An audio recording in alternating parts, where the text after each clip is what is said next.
lays me here at home unkempt. For call you that keeping for a gentleman of my birth that differs not from the stalling of an ox? He lets me feed with the hands, bars me the place of a brother, and as much as in him lies, undermines my gentility and education. This is it, Adam, that grieves me. And the spirit of my father, which I think is within me, begins to mutiny against this servitude.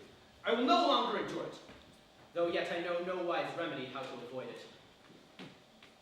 Yonder comes my master, your brother. Go apart, Adam, and thou shalt hear how he will shake me up. Now, sir, what make you here? Nothing. I'm not taught to make anything. What are you then, sir? Marry, sir, I am helping you to mourn that which God made, a poor, unworthy brother of yours with idleness. Marry, sir, be better employed and be not a while. Shall I keep your hogs and eat husks with them? What prodigal portion have I spent that I should come to such penury? Know where you are, sir. Oh, sir, very well, here in your orchard. Know you before whom, sir? I, better than him I am before, knows me. I know you are my eldest brother, and in the gentle condition of blood you should so know me. The courtesy of nations allows you my better in that you are the firstborn, but the same tradition takes not away my blood, were there 20 brothers betwixt us. I have as much as my father in me as you, albeit, I confess, your coming before me is nearer to his reverence. What boy?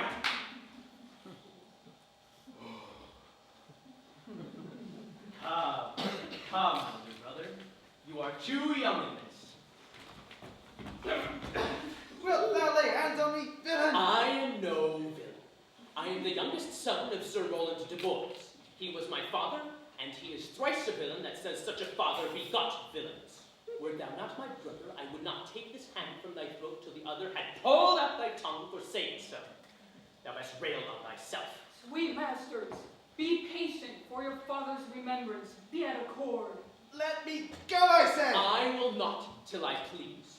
My father charged you in his will to give me good education. You have trained me like a peasant, obscuring and hiding from me all gentlemanly-like qualities. The spirit of my father grows strong in me, and I will no longer endure it. Therefore, allow me such exercises as may become a gentleman, or give me the poor lottery my father left me by testament. With that I will go buy my fortunes. And what wilt thou do? Beg, when that is spent? Marry, get you in. I will not long be troubled with you. You shall have some part of your will. I pray thee, leave me. I will no further offend you than becomes me for my good. Get you with them, you old dog. Is old dog my reward? Most true I have lost my teeth in your service. God be with my old master. He would not have spoke such a word. Is it even so? Begin you to grow upon me? I will physique your rankness. Give no 1,000 crowns neither. Holla, Dennis! Calls your worship. Was not Charles the Duke's wrestler here to see me? So please you, he is here at the door and importunes access to you. Call him in. 'Twill be a good way, and tomorrow the wrestling is. Good morrow to your worship. Good Monsieur Charles, what's the new news at the new court? There is no new news at the court, sir, but the old news, that is. And that is the old duke has been banished by the new duke, and with him put 3 or 4 loving lords into voluntary exile, whose lands and revenues enrich the new duke. Therefore, he gives them good leave to wander. Can you tell if Rosalind, the Duke's daughter, be banished with her father? Oh no, for the duke's daughter, her cousin, so loves her, being ever from their cradles bred together, that she would rather have followed her into exile or died to have stayed behind her. She's at the court now, and no less beloved of her uncle than of her own father, and never two ladies loved as they do. Where will the old Duke live? Ah, they say he's in the forest of Arden, and have many merry men with him, and there they live like the old Robin Hood of England. They say many young gentlemen flock to him every day and fleet the time carelessly. What? You wrestle tomorrow before the new Duke? Marry do I, sir, and I came to acquaint you with the matter. I am given, sir, secretly to understand that your younger brother Orlando hath a disposition to come in against me and try me for a fall. Tomorrow, sir, I wrestle for my own credit, and he that escapes me without a broken limb, well, it shall quit him well. Your brother is but young and tender, and out of my love for thee, I would loathe to foil him so as I must for my own honor. Therefore, I came hither to acquaint you with all, that either you might stay him from his intended, For brooks such disgrace, well that he shall run into, and that it is a thing of his own search, and altogether against my own will. Charles, I thank thee for thy love to me, which thou shalt find I most kindly requite. I tell thee, Charles, it is the stubbornest young fellow, full of ambition, an envious emulator every man's good part, a villainous contriver against me, his natural brother. Therefore, use thy discretion. I had rather thou didst break his neck as his finger. For I assure thee, Prince, almost with tears I speak it, there's not one so young and so villainous this day living. I'm heartily glad I came hither. If he come tomorrow, I'll give him his payments. And if he go alone, I'll never wrestle for prize no more. And so God keep your worship. Farewell, good Charles. Now I will stir this gamester. I hope I shall see an end to him, for my soul I know not why, ate nothing more than he. Yet he's gentle, never schooled and yet learned, full of noble device, of all sorts of enchantingly beloved, and indeed so much in the heart of the world, and especially my own people, that I'm altogether misprized. But it shall not be so long, for this wrestler will clear all. Nothing remains that I kindle the boy hither, and which now I go about.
told you of good wrestling which you have lost the sight of.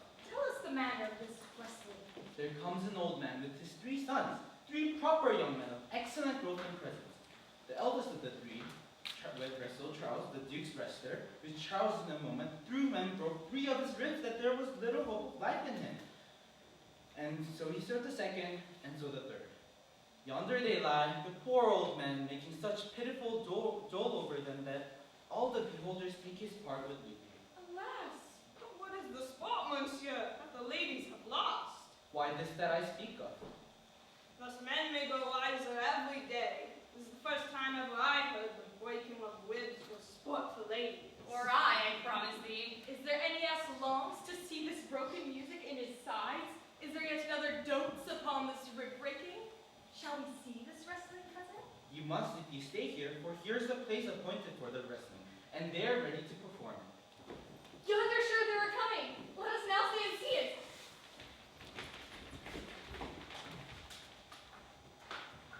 Come on! Since the youth will not be treated, his own barrel his forwardness. Lass, he's too young. Yet he looks successfully.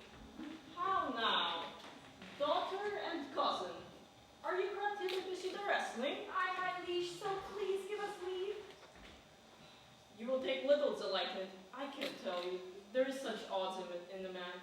In pity of the challenger's youth, I would fain dissuade him, but he will not be treated. Speak to him, ladies. See if you can move him. Call him hither, good Monsieur Lebeau. Do so, I'll not be by. Monsieur the Challenger, the princess calls for you. I attend him with all respect and duty.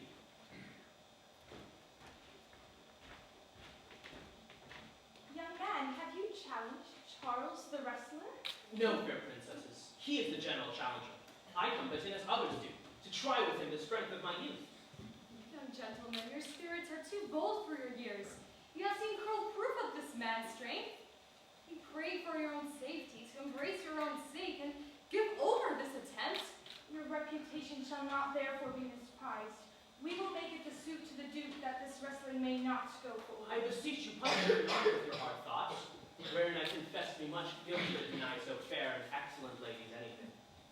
But let your fair eyes and gentle wishes go with me to my trial, wherein, if I be foiled, there is but one shamed that was never gracious.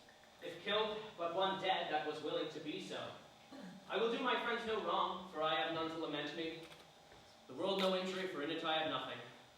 Only in the world do I take up a space that may be better supplied than I have made it empty. The little strength that I have, I would it were with you. And mine to eke out hers. Fare you well, pray heaven I be deceived in you. Your heart's desires be with you.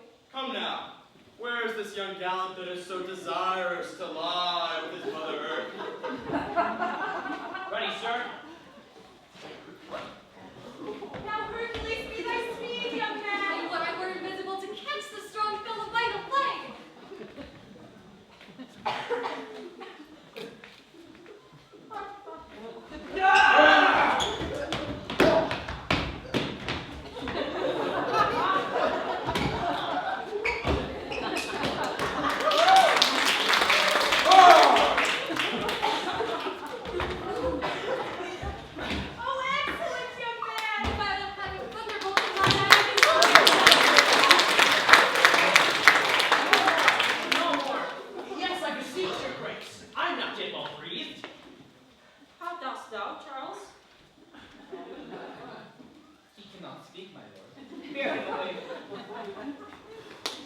What is thy name, young man? Orlando, my liege, the youngest son of Sir Roland de Boys. I will thou hast been son to some man else. The world esteemed thy father honorable, but it did find him still mine enemy. Thou shouldst have better pleased me with this deed, hadst thou descended from another house. But fear thee well, thou art a gallant youth. I would thou hadst told me of another father. Am I my father, cuz? Did I do this? I am more proud to be Sir Roland's son, his youngest son, and would not change that calling to be adopted heir to Frederick. My father loved Sir Roland as his soul, and all the world was of my father's mind. Had I before known this young man, his son, I would have given him tears and to entreaties ere he thus should have ventured. Gentle cousin, let us go thank him and encourage him. My father's rough and envious disposition sticks me at heart. Sir, you have well deserved. If you do keep your promise in love, but justly as you have exceeded all promise, your mistress shall be happy. Gentlemen, wear this for me. One out of many suits with good fortunes that could give more but that her hand lacks means. Shall we go, cuz? Very well, fair gentlemen. Can I not say I thank you? My metal parts are all thrown down, and that which here stands up is but a quintain, a mere lifeless block. My pride fell with my fortunes. I'll ask him what you would. Call, sir. Sir, you have wrestled well and overthrown more. Will you go, cuz? Have with you. Fare you well. What passion hangs these weights upon my tongue? I cannot speak to her, and yet she urged conference. Oh, poor Orlando, thou art overthrown, or Charles or something weaker masters thee. Good sir, I do in friendship counsel you to leave this place, where we deserve high commendation, true applause, and love. Yet such is now the Duke's condition that he misconstrues all that you have done. The Duke is temperamental. What Tesian did more suits you to conceive than I to speak of. Thank you, and pray you tell me this. Which of the two was daughter of the Duke that was here at the wrestling? Neither his daughter, if he judged by manners, but yet indeed the smaller is his daughter. The other is daughter to the banished Duke, and here detained by her usurping uncle to keep his daughter company, whose loves are dearer than his natural younger sisters. But I can tell you that of late this Duke hath taken displeasure against his gentle niece, grounded upon no other reason but that the people praise her for her good virtues and pity her for her good father's sake. And now, on my life, I can tell you, on my life, his malice against the lady will suddenly break forth. Fare you well. Hereafter, in a better world than this, I shall desire more love and knowledge of you. I rest much bound to you. Fare you well. Thus I must from the smoke unto the smother, from tyrant Duke unto tyrant brother. But heavenly Rosalind!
so near public court as 20 miles. Thou diest for it.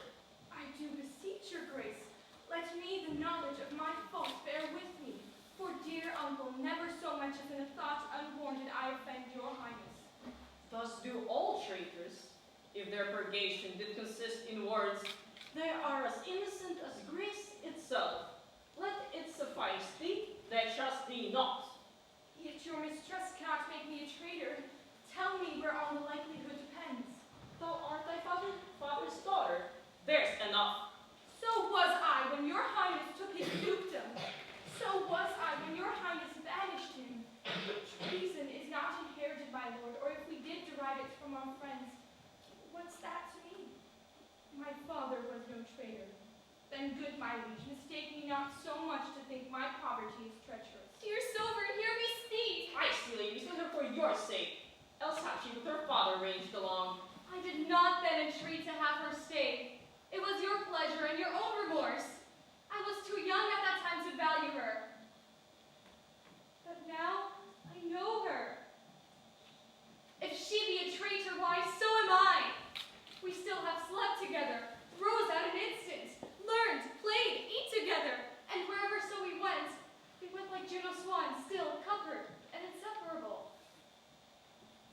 She is too subtle for thee, and her smoothness, her very silence, and her patience speak for the people, and they pity her. Thou art a fool. She robs thee of thy name, and thou wilt show more bright and see more virtuous. When she is gone, then open not thy lips. Firm and irrevocable is the doom which I will cast upon her.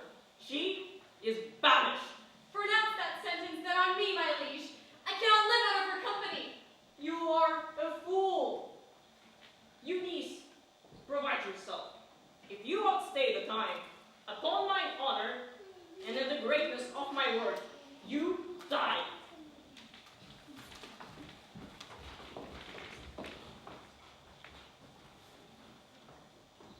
Oh, my poor Rosalind, whither wilt thou go? Wilt thou change fathers? I will give thee mine. I pray thee, be thou not more grieved than I am. I have more cause. Thou hast not, cousin. Knowest thou not the Duke hath banished me, his daughter? That he hath not. No, hath not. Rosalind lacks then the love which teaches thee that thou and I am one. Shall we be sundered? Shall we part, sweet girl? No, let my father seek another heir. And therefore, devise with me how we may fly, whither to go and what to bear with us. And do not seek to take your change upon you, to bear your graves yourself and leave me out. For by this heaven not our sorrows pale. Say what thou canst, I'll go along with thee. Why, whither shall we go? To seek my uncle in the forest of Arden. Alas, what danger will it be to us? Maids as we are, to travel forth so far, beauty provoketh thieves sooner than gold.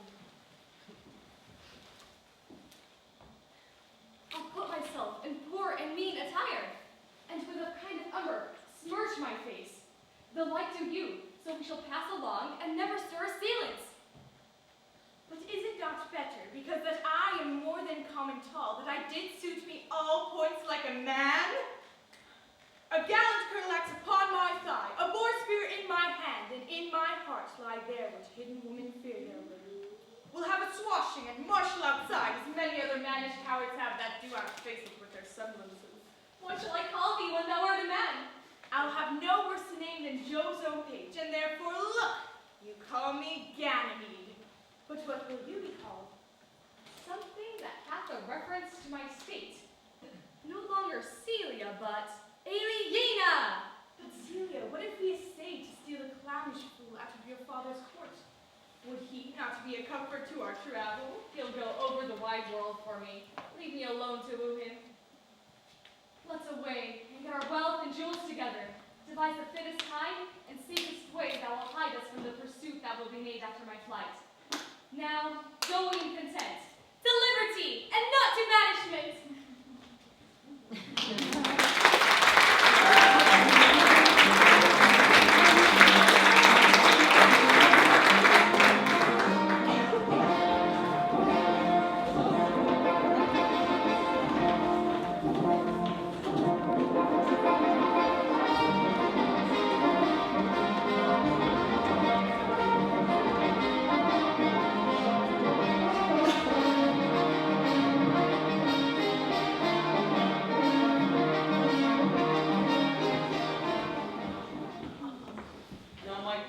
mates and brothers in exile, hath not old custom made this life more sweet than that of painted pomp? Are not these woods more free from peril than the envious court? And this our life, exempt from public haunt, finds tongues in the trees, books in the running brooks, sermons in stones, and good in everything. I would not change it. Happy is your grace that can translate the stubbornness of fortune into so quiet and so sweet a style. Come, shall we go and kill us venison? Yeah. And yet it irks me, the poor dappled fools, being native burghers of this deserted land, should in their own confines with forked heads have their round haunches gored.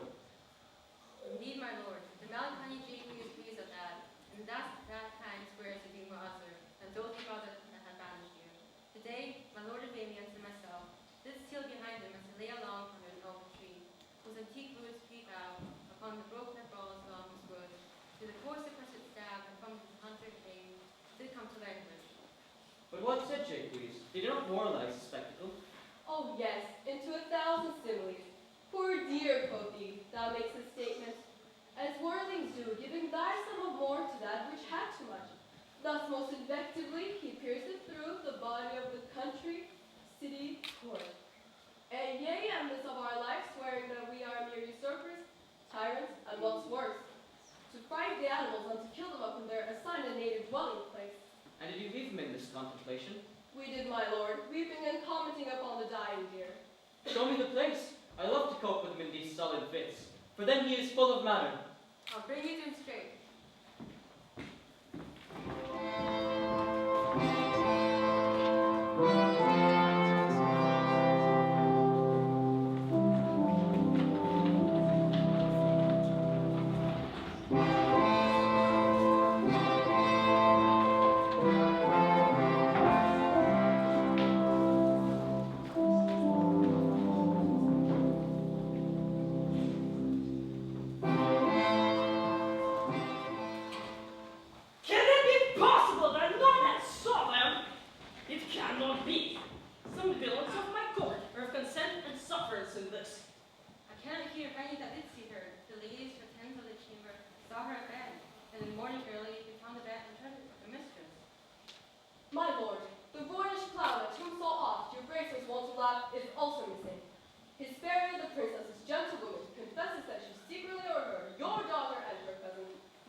Why, what's the matter?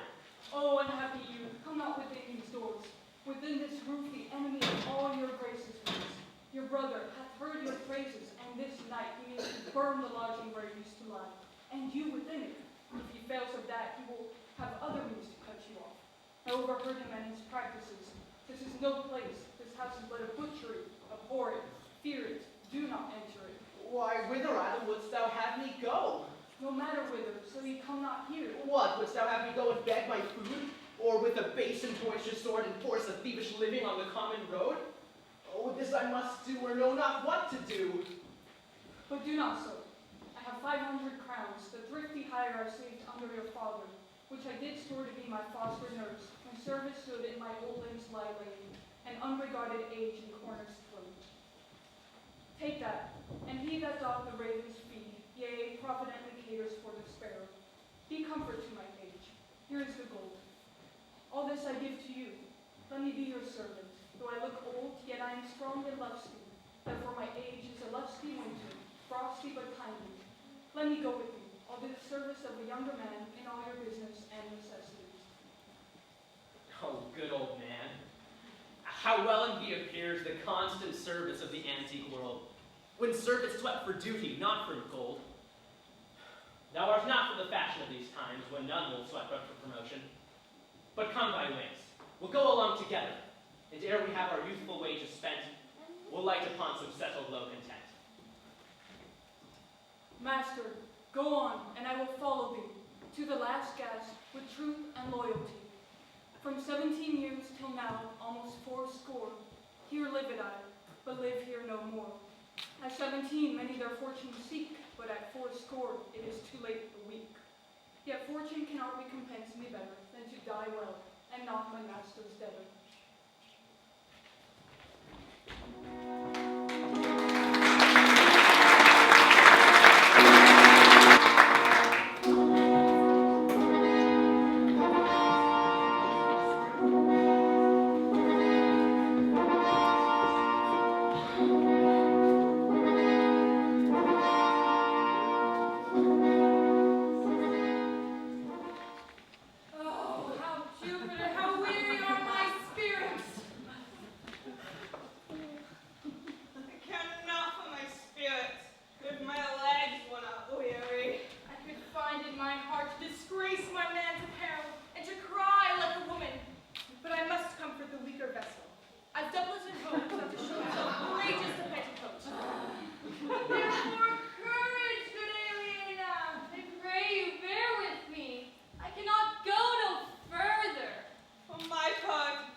Never man loved so.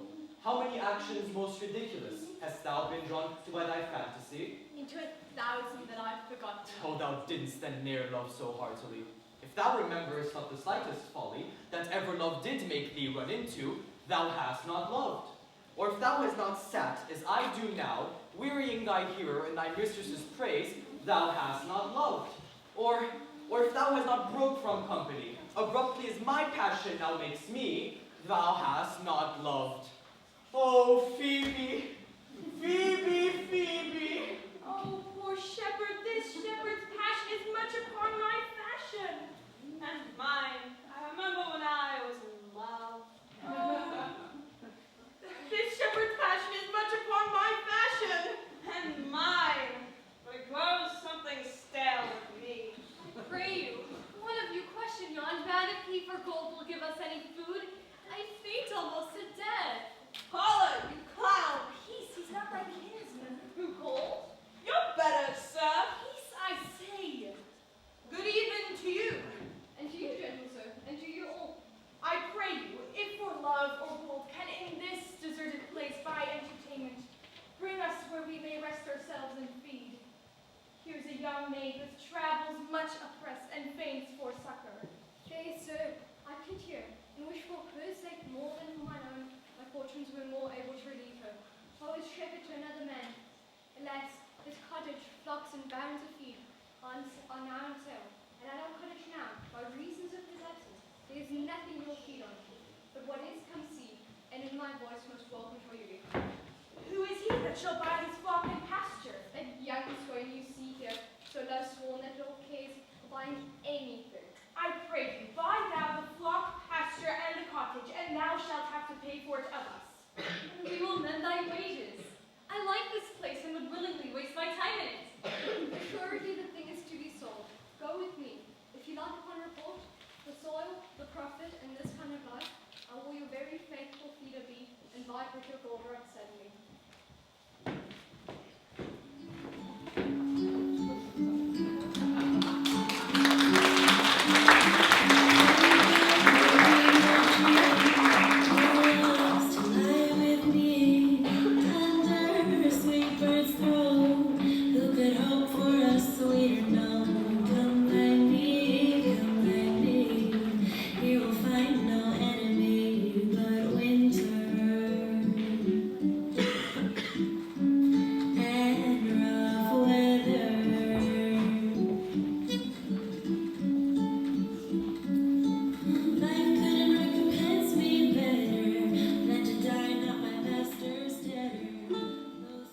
More, more, I prithee more. It will make you melancholy, Monsieur Jacobi. I thank it. More, I prithee more. I can suck melancholy out of a song as a weasel sucks eggs. More, I prithee more. Oh, my voice is ragged. I know I cannot please you. I do not desire you to please me. I do desire you to sing. Come, more. Another stanza. Call you and stanza what you will, Monsieur Jacobi. Nay, I care not for their names. They owe me nothing. Come, sing. Will you sing? And you that will not, hold your tongues. Monsieur, I have ended my song. Sir, prepare the wine. The Duke will eat and drink under this tree. He hath been all this day to look you. And I have been all this day to avoid him. He is too disputable for my company. Come, warble, come. I'll give you a verse to this tune I wrote yesterday, in despite of my invention. And I'll speak it. Thus it goes. If it do come to pass that any man turn ass, leaving his wealth and ease, a stubborn will to please, Duke Dame,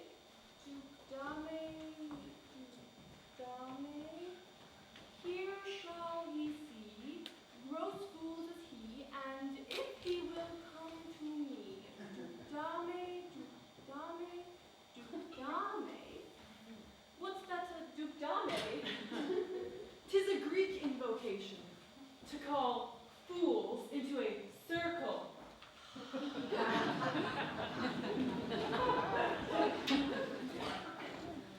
I'll go sleep if I can. If I cannot, I'll rail against all the firstborn of Egypt. And I'll go seek the Duke, his banquet is prepared.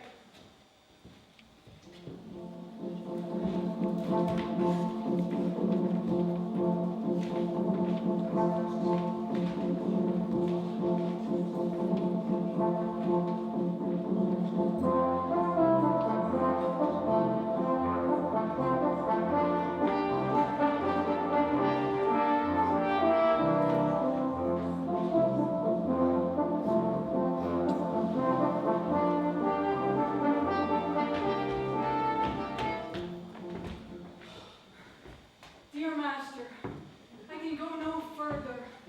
Oh, I die for food. Here lie I down, and measure up my grave. Farewell, kind master. Why, how now, Adam? No greater part in thee. Live a little, comfort a little, cheer thyself a little. If this uncouth forest yields anything savage, I will either be food for it, or bring it for food to thee. Thy conceit is nearer death than thy powers. For my sake, be comfortable. Hold death a while at the arm's end. I will here be with thee presently, and if I bring thee not something to eat, I will give thee leave to die. But if thou diest before I come, thou art a mocker of my labor. Said, ah, thou look'st cheerly, and I'll be with thee quickly.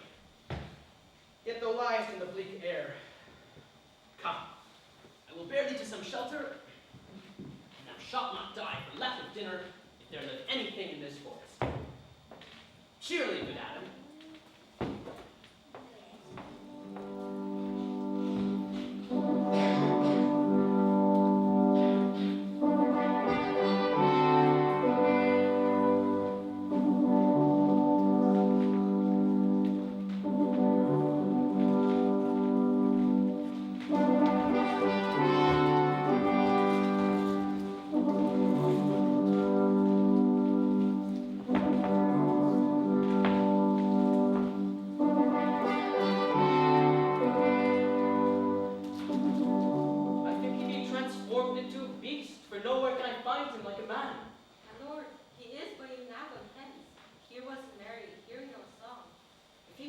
captive jars grow musical, we shall shortly have discord in the spheres.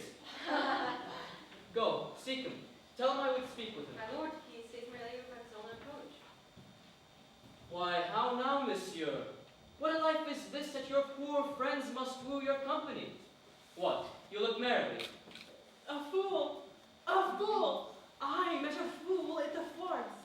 A motley fool. A miserable world. As I do live by food, I met a fool in the forest, who laid him down and basked him in the sun, and railed on Lady Fortune in good terms, in good set terms, and yet a motley fool.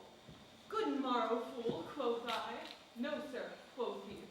Call me not fool till heaven hath sent me fortune. And then he drew a dial from his coat, and looking on it with lackluster eye, says, very wisely, it is 10 o'clock, and thus we may see, quoth he, how the world wags. 'Tis but an hour ago since it was 9, and after 1 hour more, 'twill be 11. And so from hour to hour we write and write, and then from hour to hour we rot and rot. Oh, worthy fool, motley's the only wear. What fool is this? A worthy fool, one that hath been a courtier, and set hath strange places crammed with observation, the which he vents in mangled forms. Oh, that I were a fool. I am ambitious for a motley coat. Thou shalt have one. Invest me in my motley. Give me leave to speak my mind, and I will, through and through, cleanse the foul body of the infected world, if they will patiently receive my medicine. Fie on thee. I can tell what thou wouldst do. What for a counter would I do but good? Most mischievous foul sin in chiding sin, for thou thyself hast been a libertine, as sensual as the brutish sting itself, and all the embossed sores and headed evils that thou with license of free foot hast taught, wouldst thou disgorge into the general world. Who comes now? Forbear, and eat no more, Why, I have eaten none yet. nor shall not till necessity be served. Of what kind should this cock come of? Art thou thus golden, man, by thy distress, or else a rude despiser of good manners and incivility, thou seemst so empty? You touched my vein at first. The thorny point of bare distress hath taken from me the show of smooth civility, though I am and bred and know some nurture. But forbear, I say. He dies that touches any of this fruit till I my affairs are answering. What would you have? Your gentleness shall force more than force move us to gentleness. I almost die for food, and let me have it. Sit down and feed, and be welcome to our table. Speak you so gently? Pardon me, I pray you. I thought all things had been savage here, and therefore put I on the countenance of stern commandment. But whate'er you are, if ever you've looked on better days, if ever been where bells have knolled to church, if ever sat at any good man's feast, if ever from your eyelids wiped a tear and know what 'tis to pity and be pitied, let gentleness my strong enforcement be, in the which hopes I blush and hide my sword. True is it we have seen better days, and have with holy bell been knolled to church, and sat at good men's feasts, and wiped our eyes of drops that sacred pity hath engendered. And therefore, sit you down in gentleness, and take upon command of what help we have that your wanting may be ministered. Then but forbear your food a little while, whilst like a doe I go and find my fawn. There was an old poor man in the forest, who after me had many a weary step limped in pure love, till he be first sufficed, oppressed with 2 weak evils, age and hunger. I will not touch a bit. Go, find him out, and nothing we will eat till you return. I thank you, and be blessed for your good comfort. Thou seest we are not all alone unhappy. This wide and universal theatre presents more woeful pageants than the scene wherein we play in. All the world's a stage, and all the men and women merely players. They have their exits and their entrances, and one man in his time plays many parts, his acts being 7 ages. At first the infant, mewling and puking in the nurse's arms, and then the whining schoolboy with his satchel and shining morning face, creeping like snail unwillingly to school, and then the lover,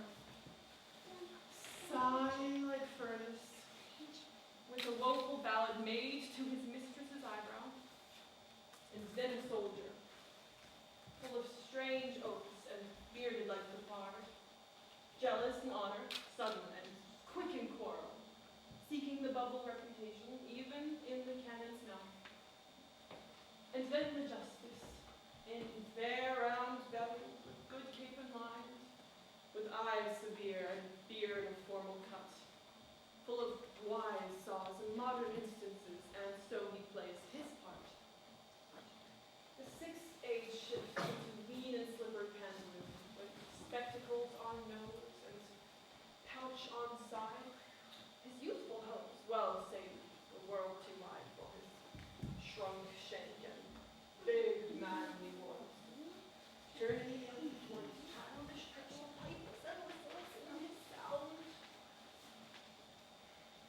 Last scene of all, which ends this strange eventful history, is second childishness and mere oblivion. Sense teeth, sense eyes, sense taste, sense everything.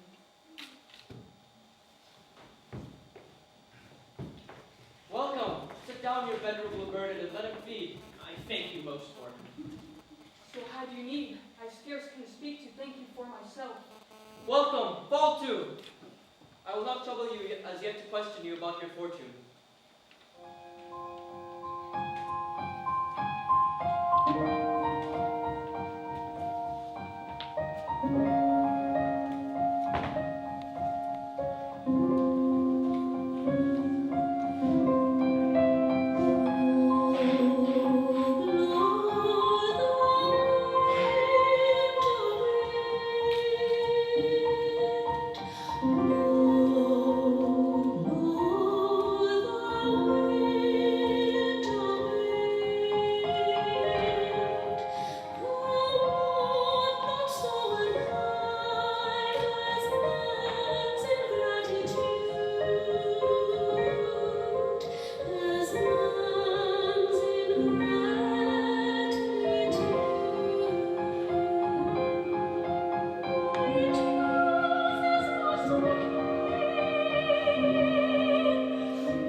Be truly welcome here, for I am the Duke that loved your father.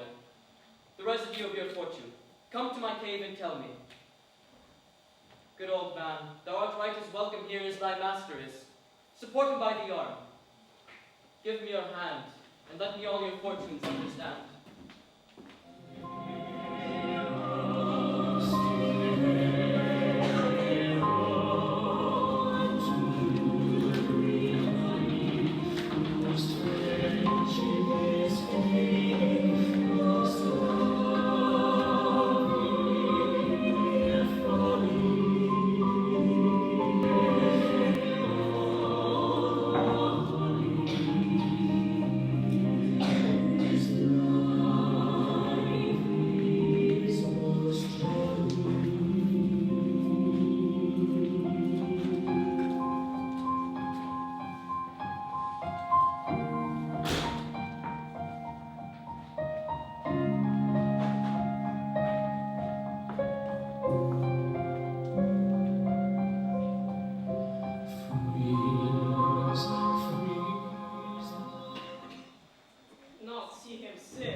Oh, that your highness knew my heart in this. I never loved my brother in my life. More villain thou. Well, push him out of doors, and let my officers of such a nature make an extent upon his house and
and in their barks my thoughts all character, that every eye which in this forest looks shall see thy virtue witnessed everywhere. Run, run, Orlando, carve on every tree the fair, the chaste, the unexpressive she. And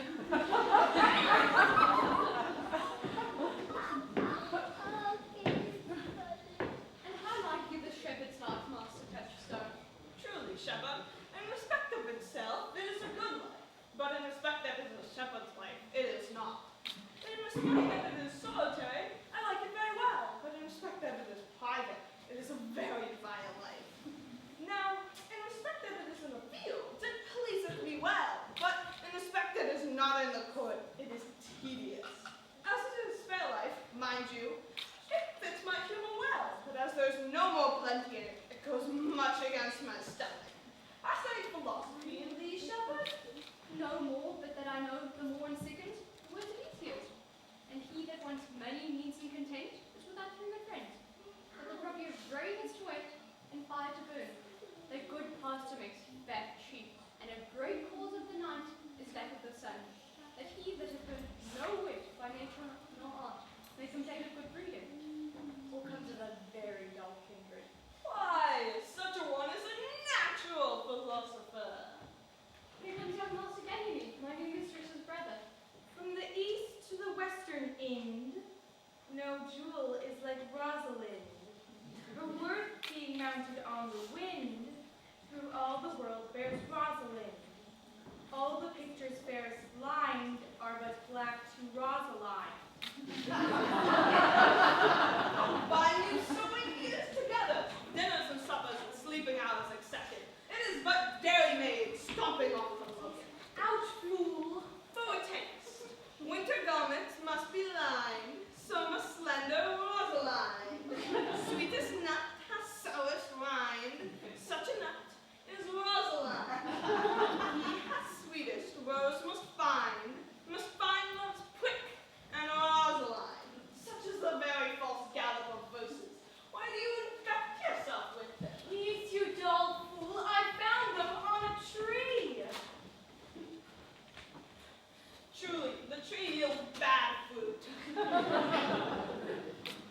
Peace, here comes my sister reading. Stand aside. Why should this place deserted be? Or is it unpeopled? No.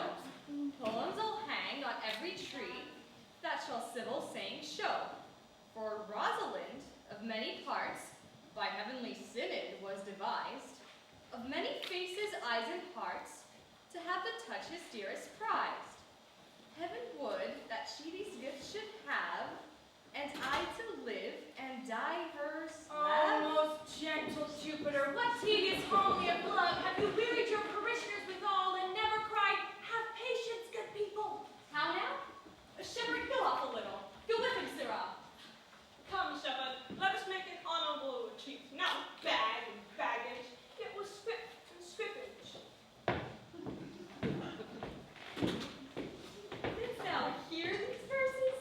Oh, yes, I heard them all, and more too, for some of them had more feet than the verses could bear. It's no matter, the feet might bear the verse. Aye, but the feet were lame and could not bear themselves without the verse, and therefore stood lamely in the verse. But didst thou hear without wondering how thy name should be carved and hanged upon these trees? I was 7 of the 9 days after the wonders before you came, for look here what I found on an oak tree. Trow you hath done this. Is it a man? And a chain that you once wore about his neck.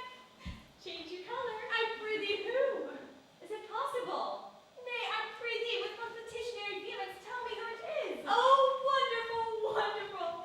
And yet again, wonderful, wonderful! And after that, out of all whooping, I prithee, who is it? Quickly, and speak apace. it is young Orlando that tripped up the wrestler's heels in your heart both in an instant. Nay, but the devil take mocking. Speak sad browed and true maid. And faith, cuz, 'tis he. Orlando? Orlando. Alas the day, what shall I do with my doubleted hose? What did he when thou sawest him? What said he? How looked he? Where went he? Did he ask for me? How parted he with thee? When shalt thou see him again? Answer me in one word! 'Tis a word too great for any mouth of this age's size to say I am known to these particulars is more than to answer in a catechism.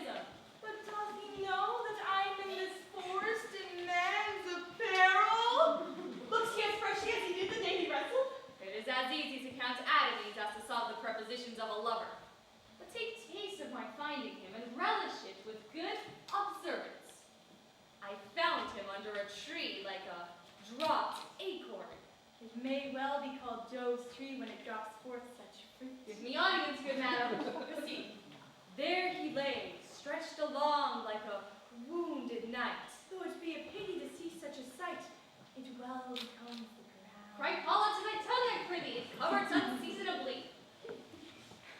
He was furnished like a hunter. Oh, Omnis, he comes to kill my heart! I would sing myself without a burden. Thou bringest me out of tune. Do you not know I'm a woman when I think I must speak? Sweet say on. Bring me out.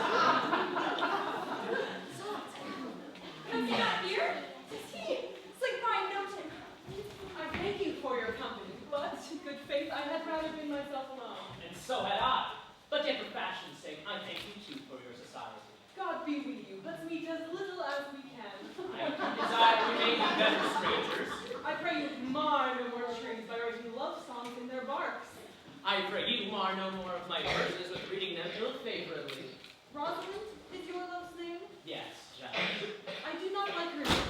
There was no thought of pleasing you when she was christened. What stature is she of? Just as high as my heart. The worst fault you have is to be in love. Tis not a fault I will change for your best virtue. I'm weary of you. I'll tarry with you no longer.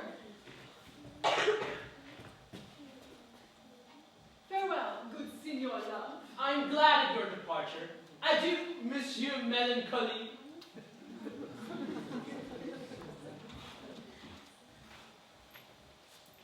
I will speak to him like a saucy lackey under the habit to play the knave with him. Do you hear, Forester? Very well. What would you? I pray you, what is it o'clock? You should ask me what time of day. There's no clock in the forest. Well, then there is no true lover in the forest. Else sighing every minute and groaning every hour would detect the lazy foot of time as well as a clock. Where dwell you, pretty youth? With this shepherdess, my sister, here in the skirts of the forest, like fringe upon a petticoat. Are you a native of this place? As the rabbit you see dwell where she is kindled. Your accent is something finer than you could purchase in so removed a dwelling. I have been told so of many, but indeed an old religious uncle of mine taught me how to speak, who in his youth knew courtship too well, for there he fell in love. I've heard him read many lectures against it. Can you remember any of the principal evils he laid to the charge of love? There were none principal, they were all like one another, every fault seeming monstrous, till his fault came to match it.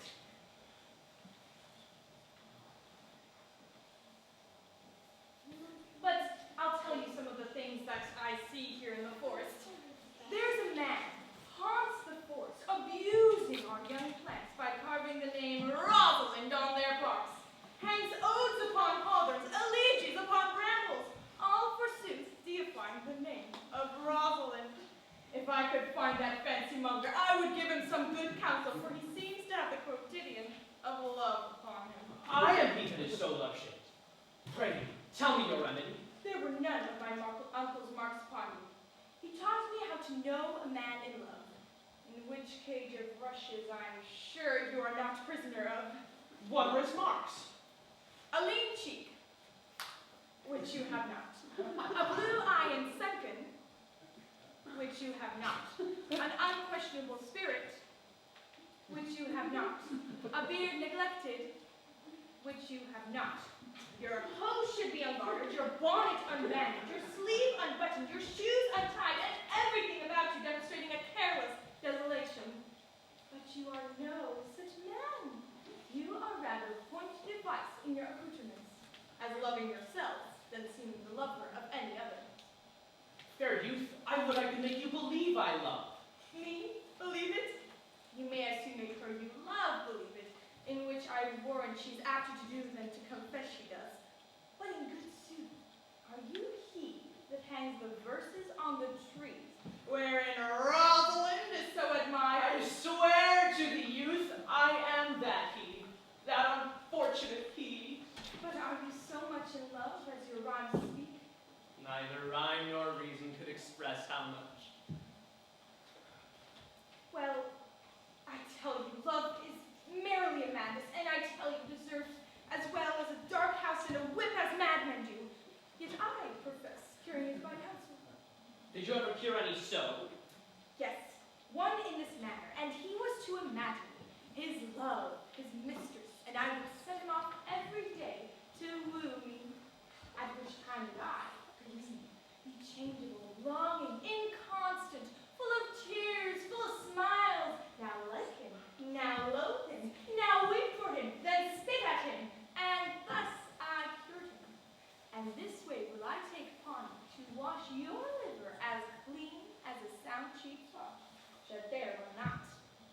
one spot of love in it.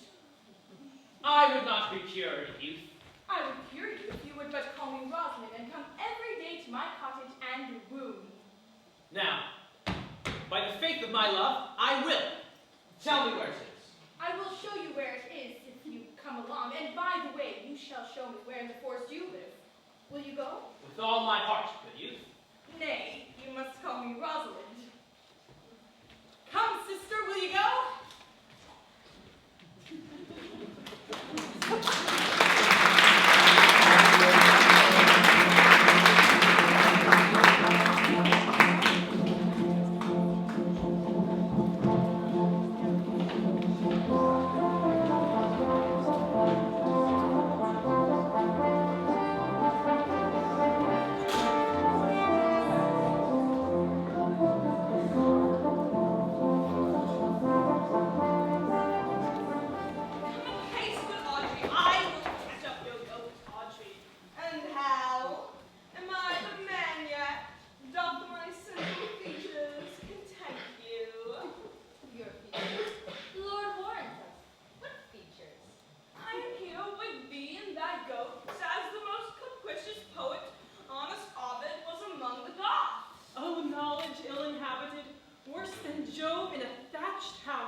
A material fool. Well, I am not fair, and therefore I pray the gods make me honest. True, and to cast away honesty upon a foul slut is to put good meat in an unclean dish. I am not a slut, though I think the gods I am foul. Well, thanks to God, thy foulness, sluttishness may come hereafter, but be it as it may, I will marry thee. And to that end I have been with Sir Oliver Martex, the vicar of the next village, who has promised to meet us in the spot of the forest and to couple us. I would fain see this meeting. Will the gods give us joy? Amen! A man may, if he were of a fearful heart, stagger in this account. For here we have no temple but the woods, no assembly but horned beasts. But what though? The horns are odious and necessary!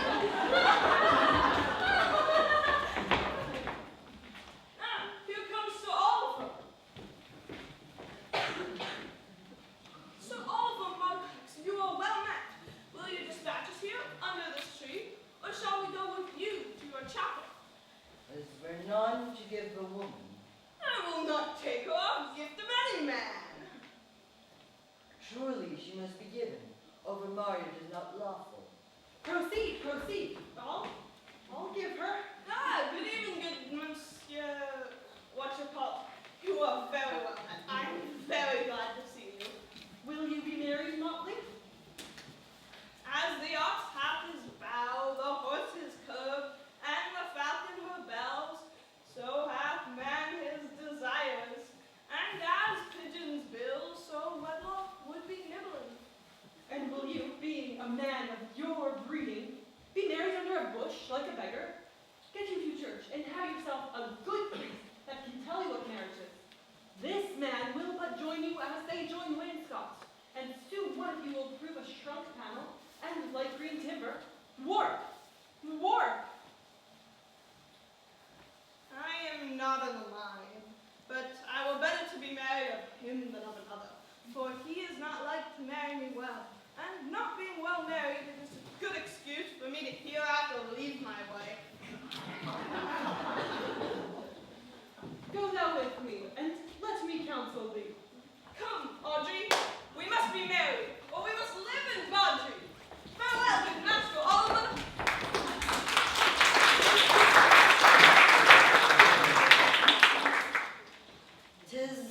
No matter. Never fantastical, never. All should flood me of my calling. Ugh.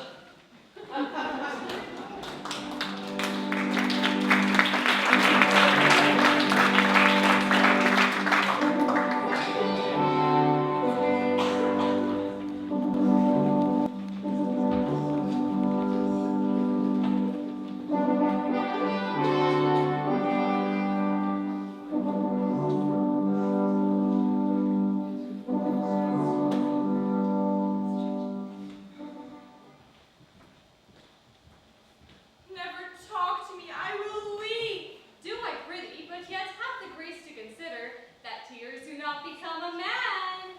But have I not cause to weep? As good cause as one would desire. Therefore weep.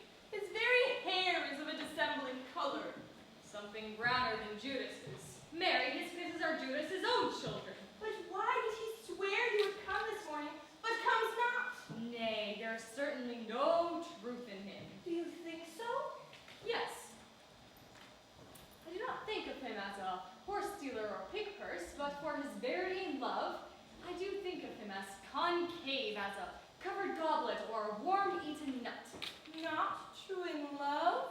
Yes, when he is in, but I think he is not in. You've heard him swear downright he was. Was, is not, is. He attends here in the forest on the Duke your father. I met the Duke yesterday and had much question with him, for he asked me of what parentage I was, and I told him of as good as he. So he laughed and let me go. But what talk we of fathers when there is such a man as Orlando? Oh, that's a brave man. He speaks brave words and writes brave verses. He swears brave oaths and breaks them bravely.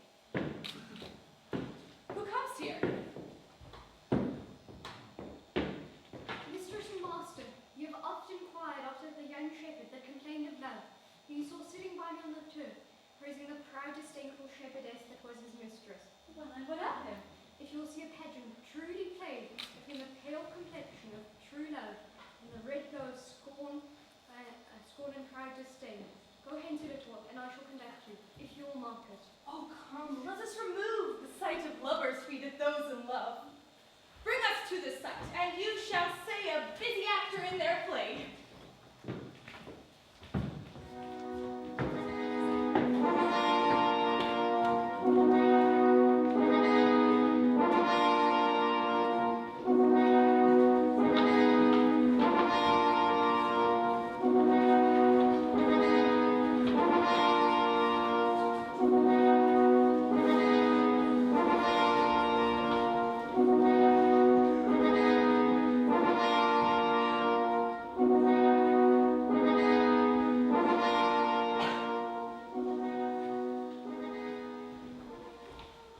Oh, sweet Phoebe, do not scorn me. Do not, Phoebe. Say that you love me not, but say not so in bitterness. The common executioner, whose heart accustomed sight of death makes hard, falls not the axe upon the humbled neck, but first begs pardon. Will you sterner be than he that dies and lives by bloody drops? I would not be thy executioner. I fly thee, for I would not injure thee. Thou tells me there's murder in mine eye. Now I do frown on thee with all my heart. And if mine eyes can wound, now let them kill thee. Now counterfeit to swoon, why now fall down? Or if thou canst not, oh for shame, lie not to say mine eyes are murderers. Now show the wound mine eye hath made in thee, some scar of it, but now mine eyes, which I have darted at thee, hurt thee not, nor I think there is no force in eyes that can do hurt. Oh, dear Phoebe, if ever, as it ever may be near, you meet in some fresh cheek the power of fancy, then will you know the wounds invisible that love's keen arrows make. But till that time, come not thou near me. And when that time comes, afflict me with thy mocks. Pity me not, as till that time I shall not pity thee. And why, I pray you, who might be your mother? That you insult, exalt, and all at once over the wretched? Must you be therefore proud and pitiless? Why, what means this? Why look you so upon me? I see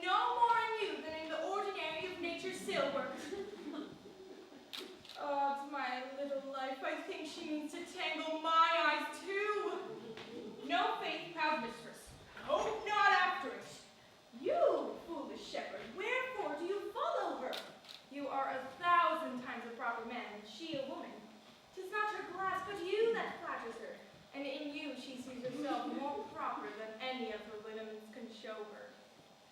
But mistress, know yourself down on your knees and thank heaven, fasting, for a good man's love.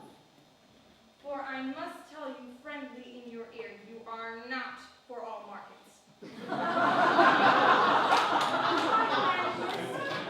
Love him, take his offer, and so shall you take her to be, shepherd.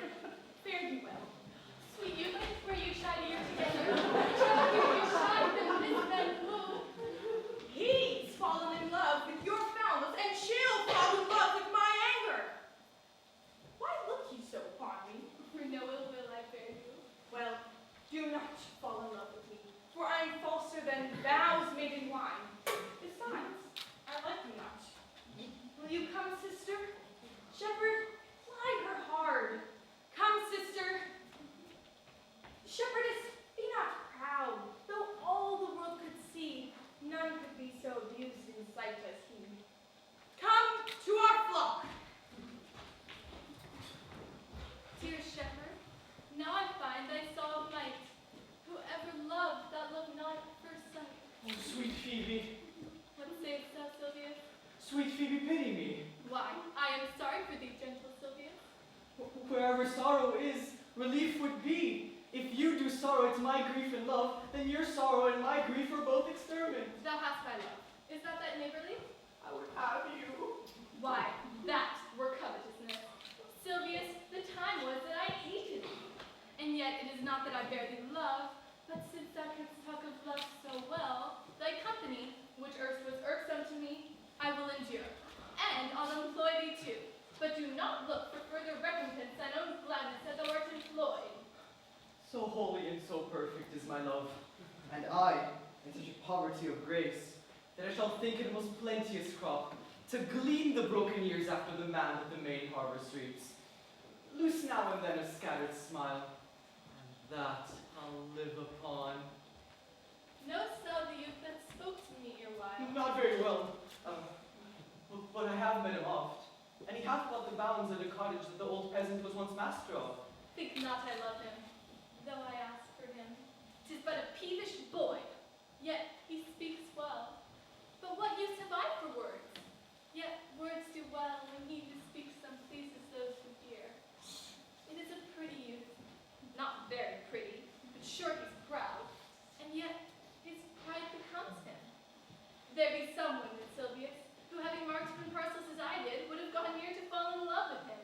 But for my part, I love him not nor hate him not, yet I have more cause to hate him than to love him. For what had he to do to chide at me? And now I am remembered scorned at me. I'll write him a very taunting letter, and thou shalt bear it. Wilt thou, Sylvius? Phoebe, with all my heart. I'll write it straight. The matter's in my head and in my heart. I will be bitter with him and passing short. Go with me, Sylvius.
kiss before I spoke.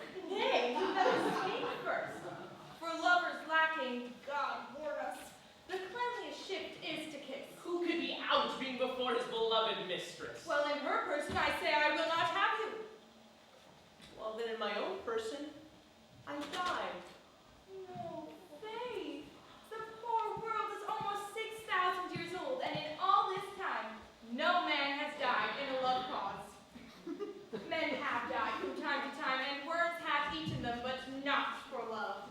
I would not have my right, Rosalind, of this mind, for I protest, her frown may kill me. By this hand it will not kill a fly. But come, I will be your Rosalind in a more coming-on disposition. Ask me what you will, I will grant it. Then love me, Rosalind.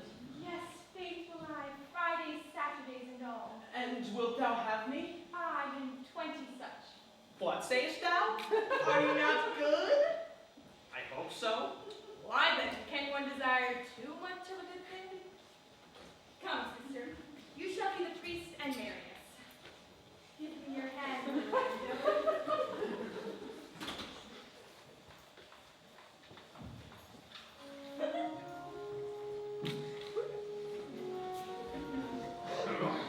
What do you say, sister? Pray me, marry us.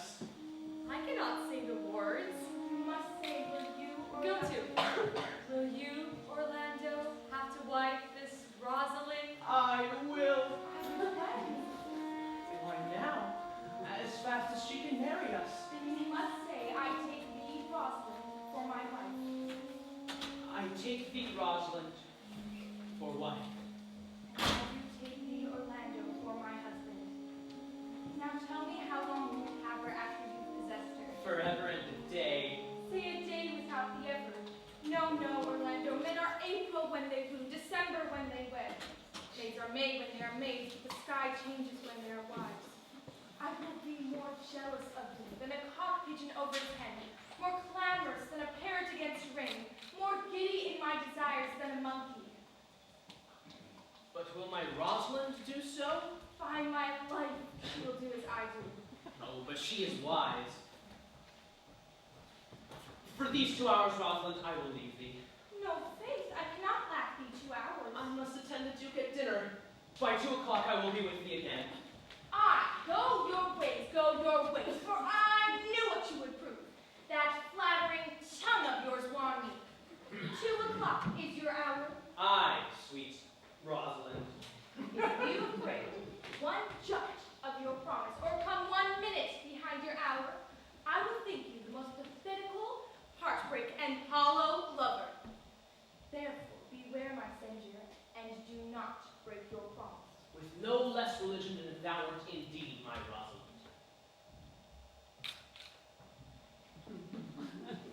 So, adieu. You have simply misused our sex in your love praise. We must have your doublet and hose plucked over your head and show the world what the hen had done to her own nest. Oh, cuz, my pretty little cuz, that thou didst know how fathom deep I am in love. My affection hath an unknown bottom like the Bay of Portugal. Or rather bottomless, that you pour affection in, it runs out. How deep I'm in love. I'll tell thee, Aliena, I cannot be out of the sight of Orlando. I'll go find a shadow and sigh till he comes. And I'll sleep.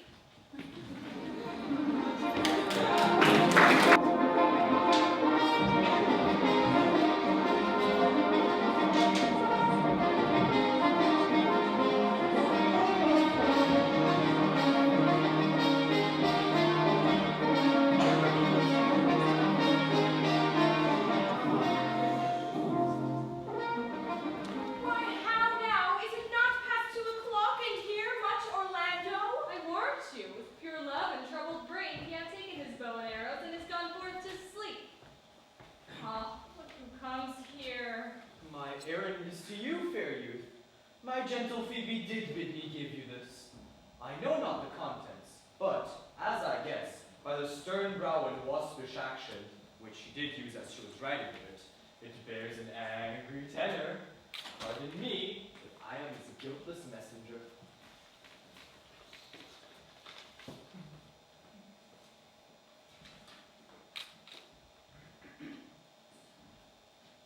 Patience herself would startle at this letter and play the swaggler. She says I'm not fair, that I lack manners. Why writes she so to me? Well, shepherd, well. This is a letter of your own device. No, I protest. I know not the contents. Phoebe did write it. I say she never did invent this letter. This is a man's invention and his hand. Sure it is hers. Why, 'tis a boisterous and cruel style, a style for challengers. Will you hear the letter? So please you, for I have never heard it yet heard too much of Phoebe's cruelty. She Phoebes me. Mark how the tyrant writes. Art thou God to shepherd turn, that a maiden's heart hath burned? Can a woman rail thus? Call you this railing? Why thy Godhead laid apart, worst thou with the woman's heart. Have you ever heard such ranting? Whilst you chide me, I did love. He that brings this love to thee, little knows this love in me. And by him seal up thy mind, whether that thy youth and kind will the faithful offer take of me and all that I can make, or else by him my love deny, and then I'll study how to die. Call you this railing? Alas, you poor shepherd. Do you pity him? He deserves no pity. Wilt thou love such a woman? What, to make thee an instrument and play false strains upon thee? Not to be endured. Well, go your ways to her, for I see love hath made thee a tame snake. And say this to her, that if she loves me, I charge her to love thee. If she will not, I will not have her unless thou entreat for her.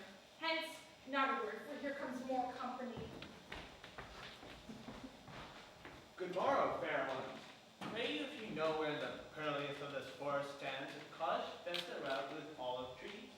West of this place, down by the neighbor bottom, the row of willows by the murmuring stream, left on your right hand, brings you to the place. But at this hour the house doth keep itself. There's none within. Is that an eye made profit by a tongue? Then should I know you by description? Such garments, such years?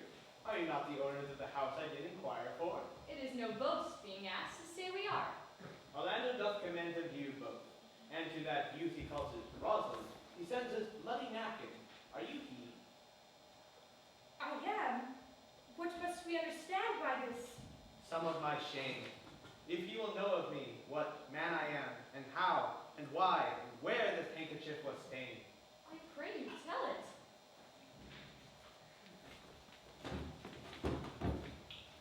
When last the Orlando parted from you, he left a promise to return again within an hour, and hating through the forest, lo, what befell? He threw his eye aside, and marked what object did present itself, under an old oak tree, whose boughs mossed with age, and high top bald with dry antiquity, a wretched, ragged man, overgrown with hair, lay sleeping on his back. But suddenly, a lioness, with udders all drawn dry, lay crouching, head on ground, with cat-like watch when the man should stir. For 'tis the royal disposition of the beast to prey on nothing that doth deem us dead. This seen, Orlando did approach the man, and found out it was his brother, his elder brother. Oh, I have heard him speak of that same brother, and he did render him the most inhumane that lived amongst men. And well he might do so, for well I know he was inhumane.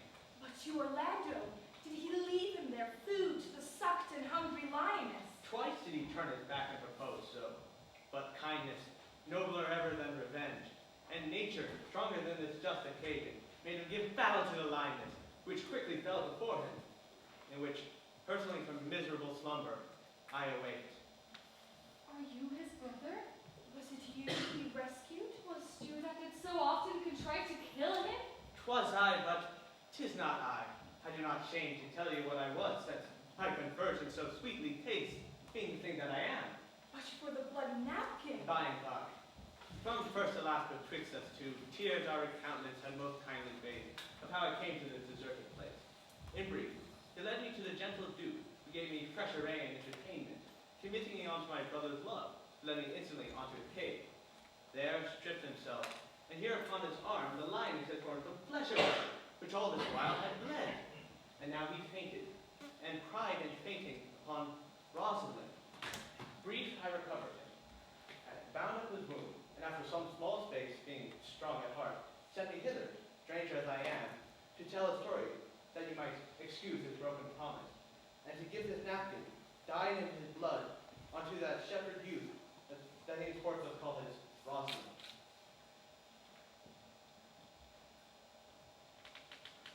Why, how now, Ganymede? Sweet Ganymede? Many will swoon when they do look on blood. There's more in it. Cousin Ganymede? Look, he recovers. I would I were at home. We'll take you thither. I pray, will you get him by time? Be of good cheer, youth. You a man, you lack a man's heart. I could do so. Ah, Sirrah, a body would think I well counterfeited. I pray you, commend my counterfeiting to your brother. This was not counterfeit. There's too great testimony in your complexion that this was a passion of earnest. Counterfeit, I assure you. Well, then take good heart and counterfeit to be a man.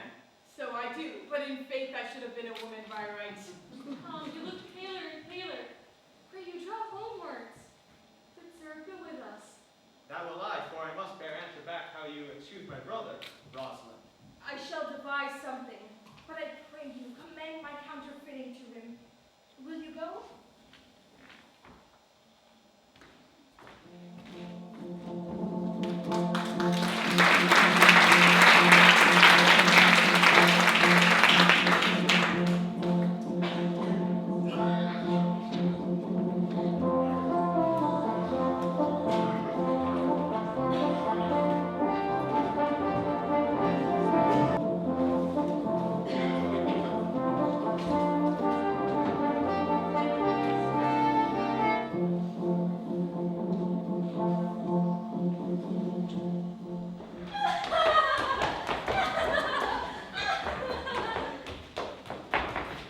Tomorrow is the joyful day, Audrey. Tomorrow we will be married. I do desire it with all my heart, and I hope it is no dishonest desire to be a woman of the world. But Audrey, there's a youth here in the forest lays claim to you. I know who it is. He hath no interest in me in the world. Here comes the man you mean. It is meat and drink to me to see it, clown.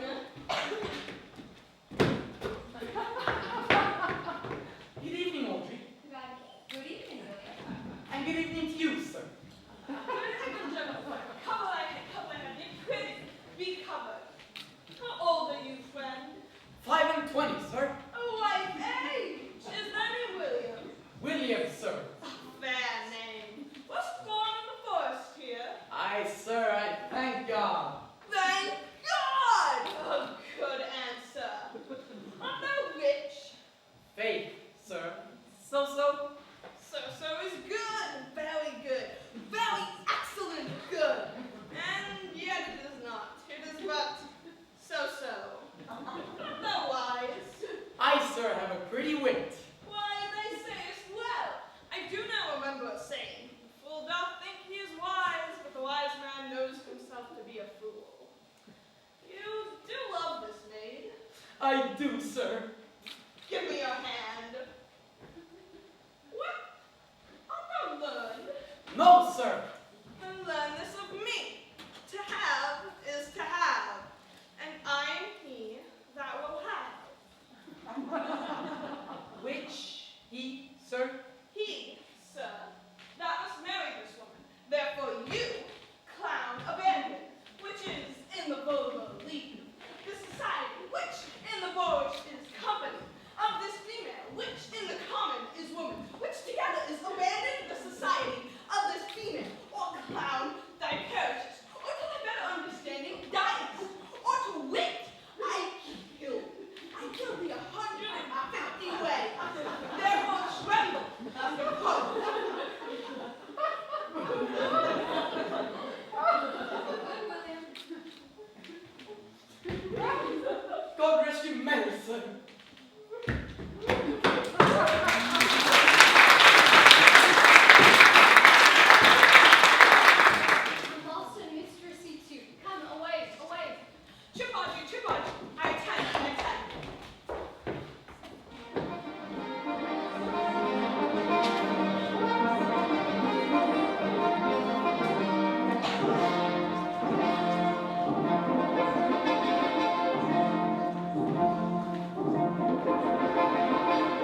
marry her?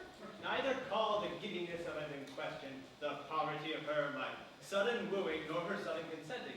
But say with me, I love Aliena. Say with her that she loves me. Consent with both, so we may marry each other. It will be to your good.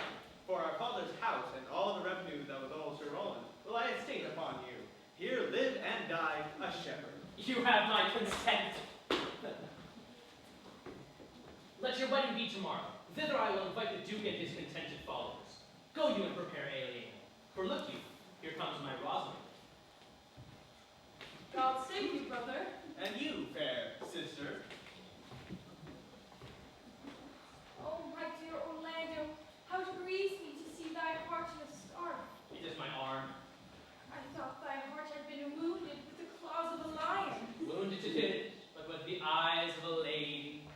Did your brother tell you how well I counterfeited to swoon when he showed me your handkerchief? Aye, greater wonders than that. Oh, I know where you are. Nay, 'tis true. Your brother and my sister no sooner met, but they looked. No sooner looked, but they loved. And in these degrees they will make themselves a pair of stairs to marriage. They are in the very wrath of love, and they will together. Clubs cannot part them. They will be married tomorrow, and I will bid the Duke to the nuptial. But, oh, how bitter a thing it is to look upon happiness through another man's eyes. By so much the more shall I tomorrow be at the height of heart heaviness by how much I think my brother happy in having what he wishes for. Why then tomorrow? I cannot serve your turn for Rosalind. I can live no longer by thinking. I will weary you then no longer with idle talking. Know of me then, for I speak to some purpose, that I know you are a man of good conceit. Believe me then, if you please, that I can do strange things. I have since I was 3-year-old, conversed with a magician most profound in his arts. If you love Rosalind so near the heart as your gesture cries out, when your brother marries Aliena, shall you marry her? Speaks to you in sober meanings? By my life, which I tender dearly.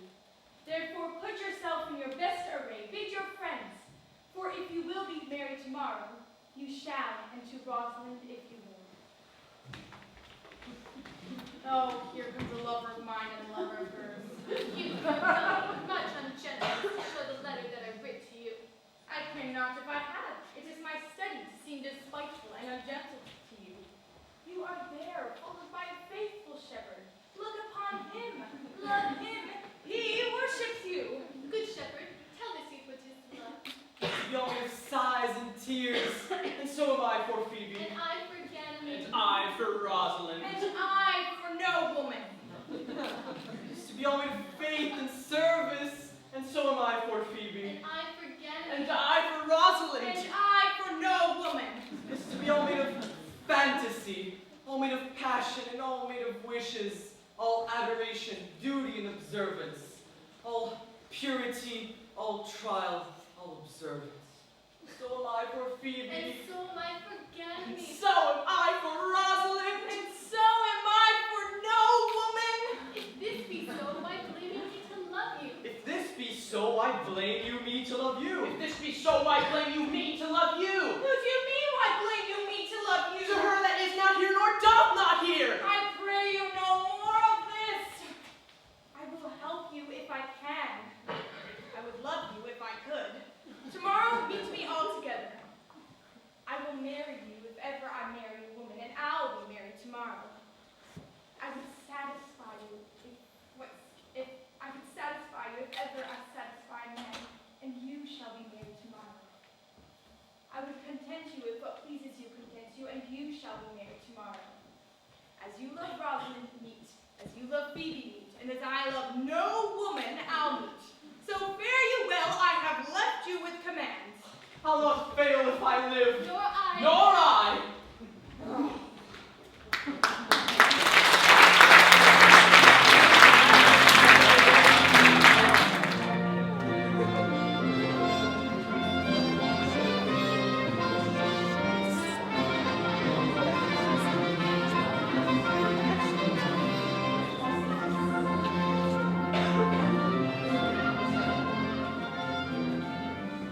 Not some of me, Orlando. The boy can do all all this that he hath promised him? I sometimes believe and sometimes do not, as those that fear they hope and know they fear. Patience once more, whilst our compact is urged. You say if I bring in your Rosalind, you will bestow her on Orlando here? That would I, and I kingdoms to give with her. And you say you will have her when I bring her? That would I, were I of all kingdoms king. And you say you'll marry me if I be willing? That will I, should I die the hour after. Or else refusing to wed this shepherd? So is the bargain. And you say you'll marry her if she be willing? As a love and death were both one thing. I have promised to make all matters even. Keep you your word, O Duke, to give your daughter. You yours, Orlando, to receive his daughter. Keep your word, Phoebe, that you'll wed this shepherd when refusing me. Keep your word, Silvius, that you'll marry her if she refuses me. And from hence I go to make all these doubts even.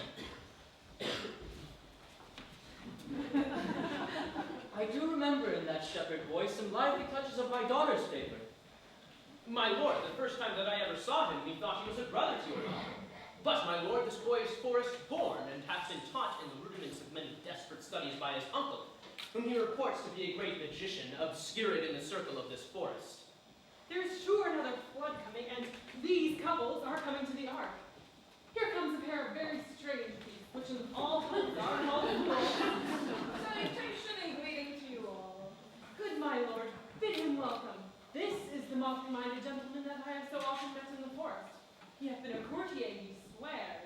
If any man doubt that, let him put me to my purgation. I have trod a measure, I have flattered a lady, I have been paltered, my friend, smooth with mine enemy, I have undone 3 tailors, I have had 4 quarrels, and like to have fought one. And how was that taken up?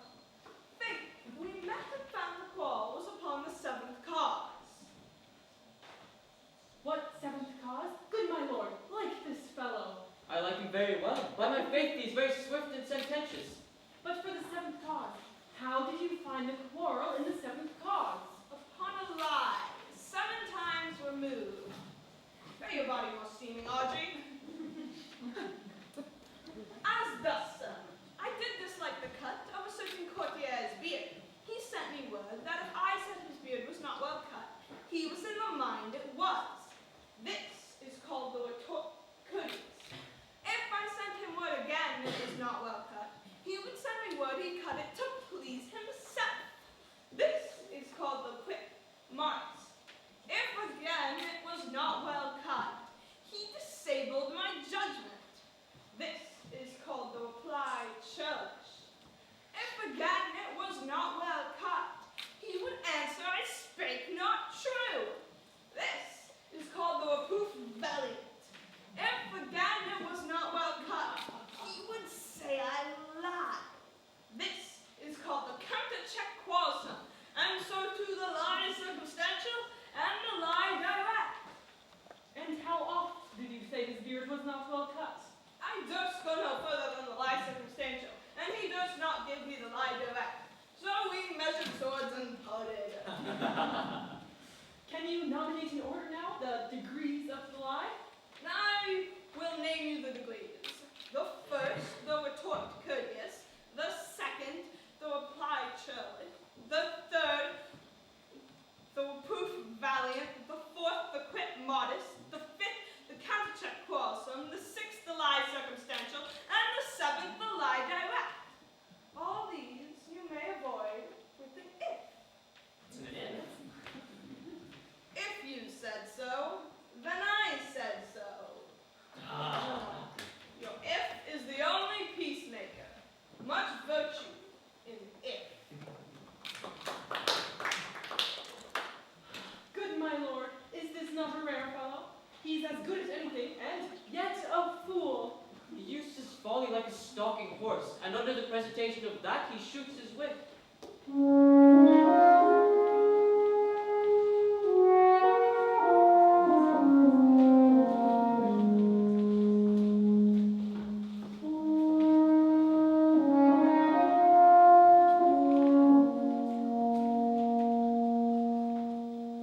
Then is there mirth in heaven when earthly things made even atone together. Good Duke, receive thy forth from heaven brought her, and yea brought her hither, that thou mightest join her hand with his, whose heart within his bosom is. To you I give myself, for I'm yours. To you I give myself, for I'm yours. If there be truth in sight, you are my daughter. If there be truth in sight, you are my Rosalind. Sight and shape be true, why then my love is you. I'll have no father if you be not he. I'll have no husband if you be not he. Nor never wed a woman if you be not she. He's home. I bar confusion, 'tis I must make conclusion of these most strange events. Here is eight that must take hands to join in Hymen's bands, if truth holds true content.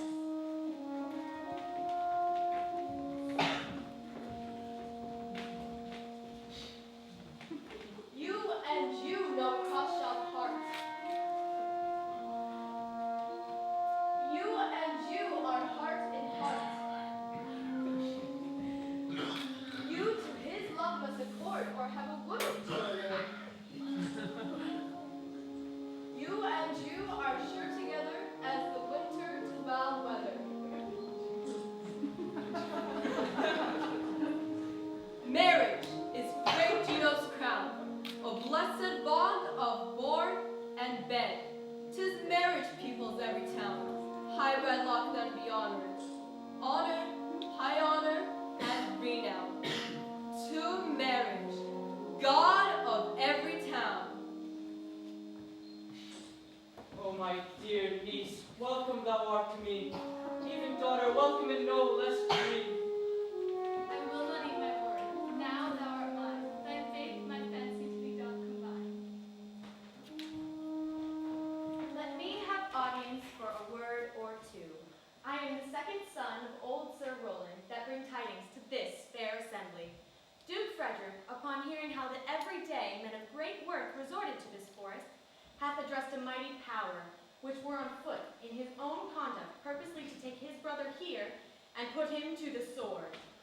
To the skirts of this wild wood he came, where, upon meeting an old religious man, after some question with him, was converted, both from his enterprise and from the world, his crown bequeathing to his banished brother, and all the lands restored to him again that were with him exiled. This to be Welcome, young man. Thou offerest fairly to thy brother's wedding, to one his lands withheld, and to the other land itself at large, a potent dukedom. First, in this forest let us do those ends that were here well begun and well begot, and after, every of this happy number that have endured shrewd days and nights with us shall share the good of our returned fortune, according to the measure of their states. Meantime, forget this new fall in dignity, and fall into our rustic revelry. Play music, and ye brides and bridegrooms all, with measures heaped in joy to the measures fall. Sir, by your patience, if I heard you rightly, the Duke hath put on a religious life and thrown into neglect the pompous court? He hath. To him will I, for out of these convertites there is much matter to be heard and learned. You to your former honor I bequeath, your patience and your virtue well deserves it. You to a love which your true faith doth merit. You to your land and love and great allies. And you to a long and well-deserved bed. And you to a England, for thy loving voyage is but for 2 months' victual. So to your pleasures, I am for other than for dancing measures. Stay, Jacques, stay. To see no pastime I. What you would have, I'll stay to know at your abandoned cave. Proceed, proceed. We'll so begin these rites as we do trust they'll end. Into the lights.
presents very unique challenges for the actors and for the audience as well. But I hope you can join me in congratulating Mr. Marinucci and maybe congratulating our actors one more time.